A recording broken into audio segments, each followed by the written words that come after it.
বৈষম্য বিরোধী ছাত্র প্রতিনিধি পরিচয়ে চট্টগ্রামে এক বেসরকারি চাকরিজীবীকে অপহরণ করেছে একদল লোক।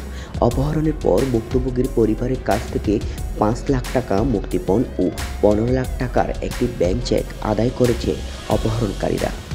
অপহরণের শিকার আবেদিন আল মামুন চট্টগ্রামের ইপিজেড এলাকার একটি বেসরকারি প্রতিষ্ঠানের কর্মরত আছেন।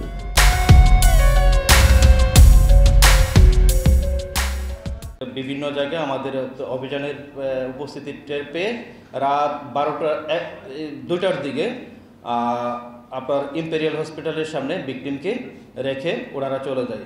ইতিমধ্যেই ওনারা ভিকটিমের ওয়াইফ লিলি বেগমের কাছ থেকে নগদ ৫ লক্ষ টাকা মুক্তিপণ নিয়ে যায় এবং সেই সাথে ওনার কাছ থেকে একটি ব্যাংকের চেকের মাধ্যমে আরও ১৫ লক্ষ টাকা একটি চেক নিয়ে যায়, যেই চেকটি আপনার আগামী রবিবার এনক্যাশ করার কথা ছিল।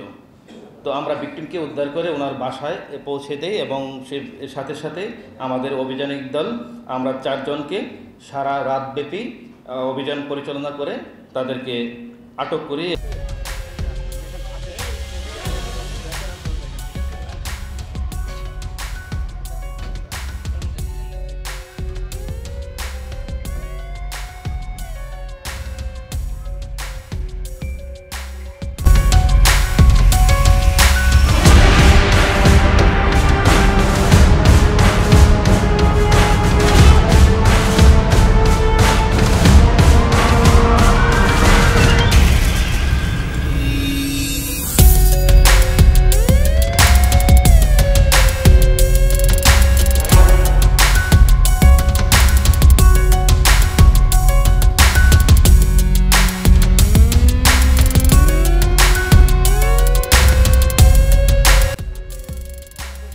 ইফতি আহমেদ মুন্না, স্বাধীনতা টিভি বাংলা, চট্টগ্রাম।